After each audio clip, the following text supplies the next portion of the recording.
వరకు ఉండిపోవడంతో పార్వతీదేవి భర్త గురించి ఎంతో బాధపడుతూ ఉండగా విష్ణుమూర్తి దగ్గరికి వెళ్ళి ప్రార్థన చేసింది. ఆ యొక్క ఈశ్వరుణ్ణి మీరే తీసుకుని వచ్చి మా ఇంట్లో కూర్చోబెట్టాలి. ఎందుకంటే పూర్వం భస్మాసురుడు అనే రాక్షసుడు కూడా ఇలాంటి వరాన్ని అడిగి ఈశ్వరుడు ఆ యొక్క వరాన్ని ప్రసాదించారు. ఆయన భోళాశంకరుడు కాబట్టి నారాయణ నీవే ఆ యొక్క ఈశ్వరుని తీసుకురావాలి అని చెప్పి ప్రార్థన చేయగానే నారాయణుడు పార్వతీదేవి యొక్క బాధ నుంచి నారాయణుడు గంగిరెద్దును ఆరించుకునే యొక్క వేషాన్ని వేసుకుని ఆ యొక్క నందిని తీసుకుని గంగిరెద్దు వేషాన్ని వేసి ఆ యొక్క బ్రహ్మాది దేవతలందరూ కూడా వెళ్ళి ఆ గజాసురుడు ముందు వీళ్ళంతా కూడా నాట్యం చేశారు. ఎంతో ఆనందించినటువంటి గజాసురుడు నీకేం వరం కావాలో కోరుకోండి అనగానే ఈ యొక్క నారాయణుడు ఈ విధంగా చెప్పారు, ఓ గజాసుర,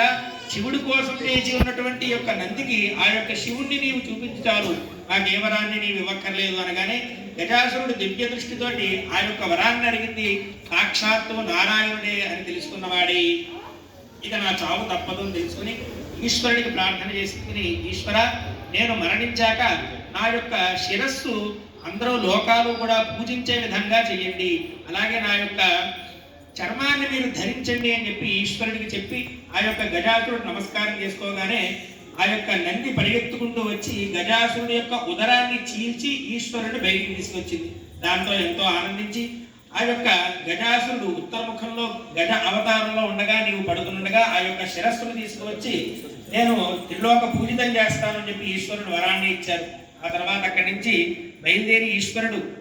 కైలాసానికి వెళ్తూ ఉంటే పార్వతీదేవి ఆనందంతో శరీరానికి రాసుకునేటువంటి పసుపుతోటి చిన్న గణపతిని తయారు చేసి ఒక బాలుడి రూపాన్ని తయారు చేసి దానికి ప్రాణ ప్రతిష్టాపన చేసి నేను స్నానమాచరిస్తూ ఉండగా ఎవరూ కూడా రాకుండా బయట నిలబడు నాయన అని చెప్పి ఆ బాలుడిని బయట ఉంచితే ప్రత్యక్షంగా ఈశ్వరుడే వస్తే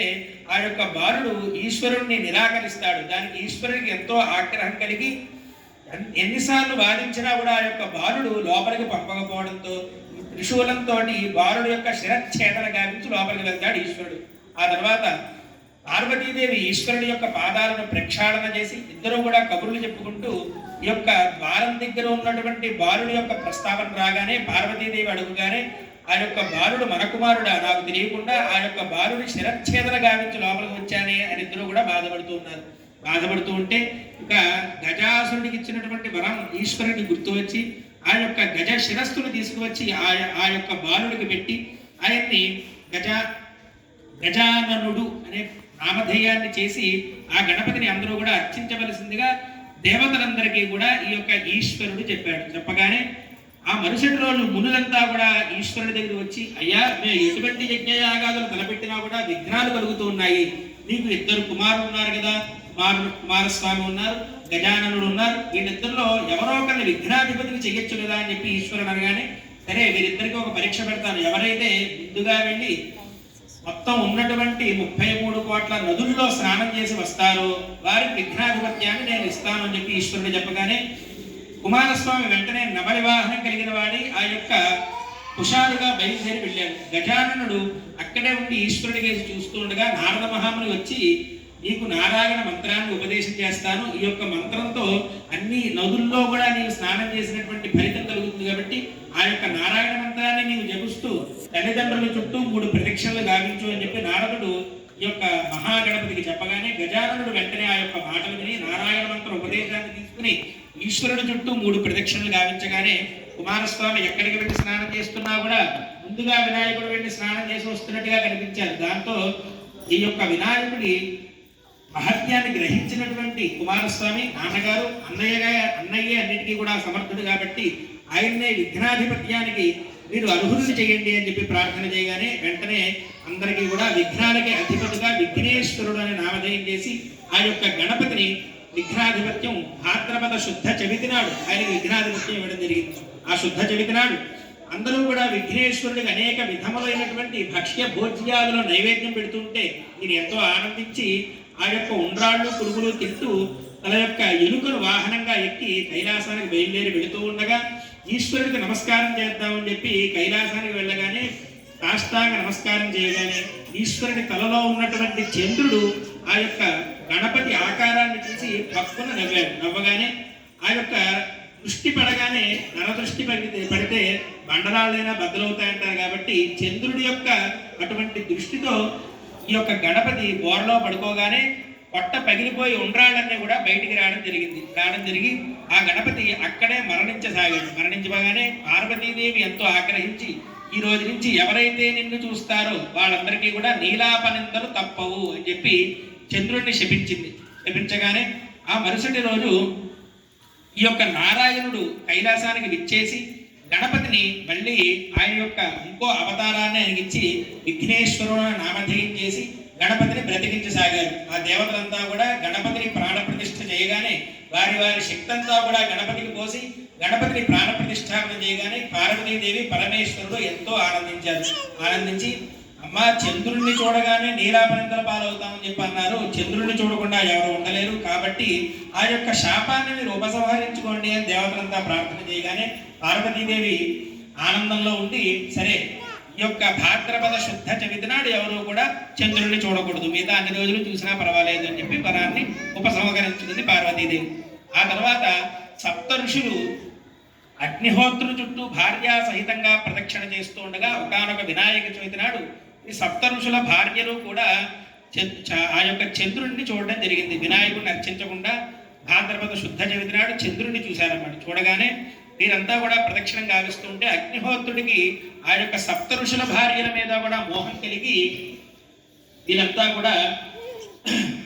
ఏమీ చేయలేని వాడే క్షీణిస్తూ ఉన్నాడు. ఎందుకంటే సప్తఋషుల భార్యల్ని ఇతను మోహించడమే తప్పు. అలాంటిది సప్తఋషుల భార్యలు మోహిస్తూ ఉండగా స్వాహాదేవినంతా కూడా గమనించి అగ్నిహోత్రుడికి ఆనందం కలిగించడానికి అరుంధతీదేవి తప్ప మిగతా 6 పతివ్రతల వేషాన్ని కూడా ఈవిడ ధరించి అగ్నిహోత్రుడి యొక్క కోరికను తీర్చింది. కానీ చూసిన వాళ్ళంతా కూడా అగ్నిహోత్రుడితో వీళ్ళు ఉన్నారని చెప్పి అనుకుని వాళ్ళ మీద నీలాపనిందలు పడడం వల్ల ఆ సప్తఋషుల భార్యలు కూడా పార్వతీదేవికి వెళ్ళి నమస్కారం చేయగానే సరే అయితే భాద్రపద శుద్ధ చవితి నాడు మీరు వినాయకుడిని అర్చించి ఆ యొక్క చంద్రుణ్ణి చూడవచ్చు అని చెప్పి అప్పుడు పార్వతీదేవి వరాన్ని ఇచ్చింది. అయినా కూడా మీరు అర్చించి కథాక్షతలు ధరించకుండా ఆ యొక్క చంద్రుణ్ణి చూస్తే గనక మీకు నీలాపనిందలు తప్పవు అని చెప్పి పార్వతీదేవి చెప్పగానే తర్వాత ద్వాపర యుగంలో ఇదే విషయం తెలుసుకున్నటువంటి శ్రీకృష్ణుల వారు ఒకానొక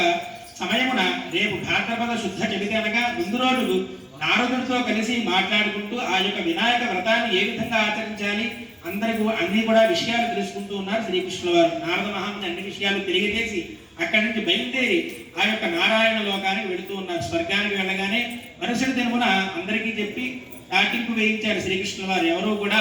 వినాయకుడిని అర్చించి రాత్రి కూడా బయటికి రాకండి, చంద్రుడిని ఎవరూ చూడకండి అని చెప్పి శ్రీకృష్ణుల వారు చెప్పగానే అందరూ కూడా ఆ ప్రజలంతా ఆ యొక్క ద్వారకలో ఉన్నటువంటి ప్రజలంతా కూడా ఉదయాన్నే వినాయక వ్రతాన్ని ఆచరించి అందరూ రాత్రి కూడా ఇంటికి చేరుకున్నారు. ఈ యొక్క శ్రీకృష్ణుడు పాలను స్వీకరిద్దాము అని చెప్పి గోవు దగ్గరికి వెళ్ళి పాలు వెతుకుతూ ఉండగా ఆ యొక్క ప్రతిబింబం చెంబులో కనిపించింది పాలల్లో. చూడకూడని దినాన ఈ యొక్క వినాయక చవితి నాడు నేను చంద్రుణ్ణి దర్శించాను, నాకు ఎటువంటి నీలాపనిందలు వస్తాయో అని చెప్పి ఆ యొక్క కృష్ణుడు ఆ పాలను స్వీకరించి వెళ్ళాడు. మరుసటి దినమున సత్రాజిత్తు అనేవాడు శమంతక మణిని సూర్యుడిని అర్చించి వరంగా పొందాడు. ఆ యొక్క మణిని తీసుకొచ్చి శ్రీకృష్ణుడికి చూపించగానే శ్రీకృష్ణుడు ఈ మణి చాలా అద్భుతంగా ఉంది, నాకు ఇస్తారా అని చెప్పి అడగగానే ఇది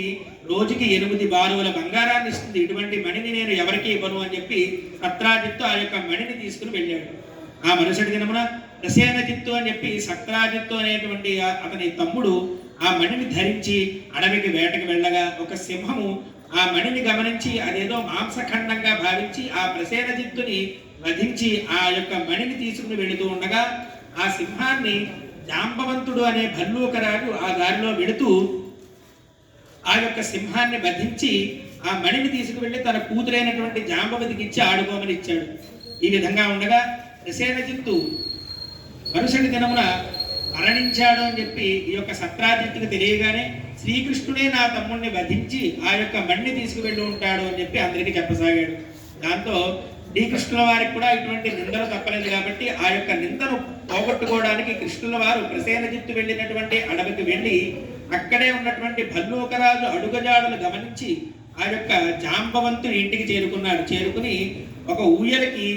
ఆ యొక్క మణి కట్టి ఉండగా ఆ ఊయల దగ్గరికి వెళ్ళి మణిని తీసుకుందాము అని చెప్పి కృష్ణుల వారు వెళ్తూ ఉంటే జాంబవంతి చూసి నాన్న ఎవరో మణిని తస్కరిస్తున్నారు అని చెప్పి గట్టిగా అరిచి పరిగెట్టుకుంటూ వెళ్ళింది. వెంటనే జాంబవంతుడు వచ్చి శ్రీకృష్ణుడితోటి 28 రోజుల పాటు ఇద్దరు కూడా ద్వంద్వ యుద్ధం చేసుకుంటూ ఉన్నారు. చేస్తూ ఉండగా జాంబవంతుడి యొక్క బలమంతా కూడా క్షీణింపడంతో జాంబవంతుడు శ్రీకృష్ణుడిని, అయ్యా పూర్వము త్రేతాయుగమున ఆ యొక్క రావణుణ్ణి వధించినటువంటి సాక్షాత్తు శ్రీరామచంద్రులే మీరు. ఎందుకంటే మీరు ఒకనాడు వరాన్ని అడిగితే మీతో యుద్ధం చేయాలి అని చెప్పి నేను బుద్ధిమాలిన వాటిని ఇటువంటి వరాన్ని మీతో కోరుకున్నాను. అటువంటి కోరికను మీరు మా ఇంటికి వచ్చి ఆ యొక్క కోరికను తీర్చడానికే వచ్చారు అని చెప్పి ఆ యొక్క రాముడే కృష్ణుడు అని తెలుసుకున్నటువంటి జాంబవంతుడు నమస్కారం చేయగానే శ్రీకృష్ణుల వారు ఆ యొక్క మణి గురించి చెప్పి మణిని తీసుకుని వెళుతూ ఉంటే జాంబవంతుడు తన కుమార్తె అయినటువంటి జాంబవంతుడు